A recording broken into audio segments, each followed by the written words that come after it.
Hello students, तीसरा chapter में topic है समांतर प्लेट संधारित्र की धारिता, capacity of parallel plate capacitor.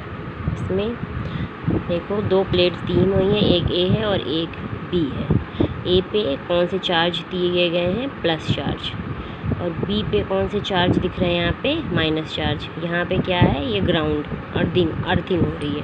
ठीक है, सबसे पहले प्लेट ए को प्लस क्यू कूलम्ब आवेश दिया जाता है। प्लेट ए जो ये है लगी हुई है, यहाँ पे हम प्लस क्यू कूलम्ब आवेश देंगे। प्रेरण द्वारा यहाँ पे अपोजिट चार्ज जो होगा वो उसके अपोजिट साइड में माइनस चार्ज यहाँ पे लग जाएगा, और माइनस चार्ज की वजह से इसके बी के बाहरी साइड में प्लस चार्ज लग जाएगा। तो जो सारे प्लस चार्ज होंगे वो कहाँ चले जाएंगे? अर्थ में चले जाएंगे, अर्थिंग हो जाएगी, यहाँ से सारे चार्ज गायब हो जाएंगे। अब ये जो दो प्लेट्स बची ए और बी, तो ये आपस में इक्वल और अपोजिट, मतलब जितने प्लस चार्ज होंगे उतने इधर माइनस चार्ज होंगे, पर ये दोनों आपस में इक्वल और अपोजिट चार्ज होंगे। ठीक है, अब यहाँ पे देखो E is equal to sigma upon K epsilon naught. K epsilon naught कहाँ से आएगा? के क्या है? परावैद्युतांक, डाई इलेक्ट्रिक कांस्टेंट। के है डाई इलेक्ट्रिक कांस्टेंट। जब दो प्लेट्स के बीच में जो वैद्युत क्षेत्र की तीव्रता होती है उसका फॉर्मूला होता है E is equal to sigma upon K epsilon naught. ठीक है, और के क्या होगा? के क्या होगा?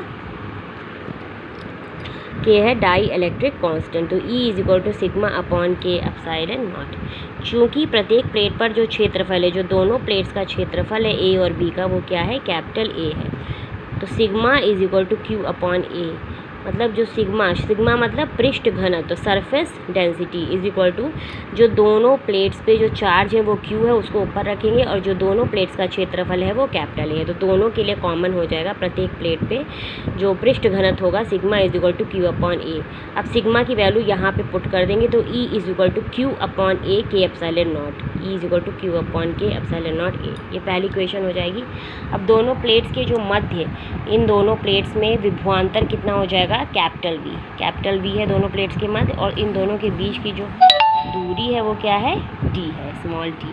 तो ई, उसके बाद फिर जब विभवांतर के टर्म में लेंगे तो जो वैद्युत क्षेत्र की तीव्रता हो जाएगी वो E is equal to V by D. V विभवांतर ऊपर लिखेंगे और डी को नीचे लिखेंगे। डी क्या है? उनके दोनों प्लेट्स के मध्य की जो दूरी है, दोनों प्लेट्स के मध्य की जो दूरी है वो डी है। तो V is equal to E into T.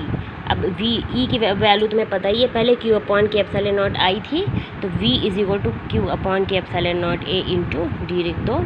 और C is equal to Q upon V, ये होता ही है जो कैपेसिटर का कैपेसिटेंस होता है। C is equal to charge upon voltage, मतलब धारिता, संधारित्र की धारिता इज इक्वल टू चार्ज आवेश अपॉन विभवांतर। तो Q अपॉन ये वाली वैल्यू रख दो, Q D upon K epsilon not A. ठीक है, क्यू कैंसिल हो जाएगा, के एप्सिलॉन नॉट ए ऊपर चला जाएगा, तो C इज इक्वल टू के epsilon not a upon D आएगा। ये है संधारित्र की धारिता। ठीक है, अब देखो दूसरा टॉपिक क्या है? Capacity of capacitor partly filled with dielectric, आंशिक रूप से परावैद्युत पदार्थ द्वारा भरे संधारित्र की धारिता। अब हमें संधारित्र की धारिता कैसे निकालनी है? ये तुम्हारी दो प्लेट्स हैं, ठीक है, कौन कौन सी हैं? मान लो ये ए है और इधर क्या है? बी है। तो दो प्लेट्स हैं ए और बी के बीच में हमने एक क्या भर दिया है? Die electric. डाई इलेक्ट्रिक की हिंदी क्या होती है? परावैद्युत पदार्थ। तो परावैद्युत पदार्थ यहाँ से लेके यहाँ तक पूरा भर गया। इसकी जो बच्चों थिकनेस कितनी है? तुम लोगों को दिख रही होगी, स्मॉल टी।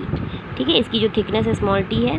और प्लेट ए और प्लेट बी के बीच में जो दूरी क्या है? वो स्मॉल डी है। ठीक है, तो जब वायु में कितना होगा? जो पूरा डी है, मतलब ए से बी तक दूरी डी है, और परावैद्युत पदार्थ जो हमने भर रखा है उसकी थिकनेस कितनी है? टी है। तो वायु में जो डिस्टेंस बचेगी वो कितनी बचेगी? D minus T. ठीक है, अब देखो चित्र के अनुसार एक संधारित्र की प्लेटों के मध्य टी मोटाई तथा परावैद्युतांक के की एक पट्टी रखी गई है। मतलब जो परावैद्युतांक पदार्थ है उसकी मोटाई क्या है? स्मॉल टी है। तो वायु में जो दूरी हो जाएगी वो मैंने अभी तुम लोग को बताया, डी माइनस टी हो जाएगी। डी माइनस टी कैसे होगी? ए से बी के बीच में दूरी डी है, और जो परावैद्युतांक पदार्थ रखा है उसकी दूरी कितनी? टी है, तो डी माइनस टी हो जाएगी। ठीक है, और दोनों प्रत्येक प्लेट का क्षेत्रफल क्या है? कैपिटल ए, तथा दोनों पर जो आवेश क्या है? स्मॉल क्यू है।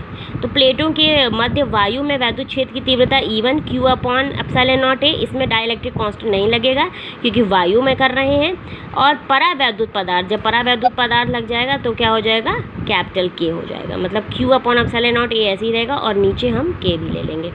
तो विद्युत क्षेत्र E1 प्लेटों के मध्य D माइनस T दूरी में तथा विद्युत क्षेत्र E2 दूरी T में है।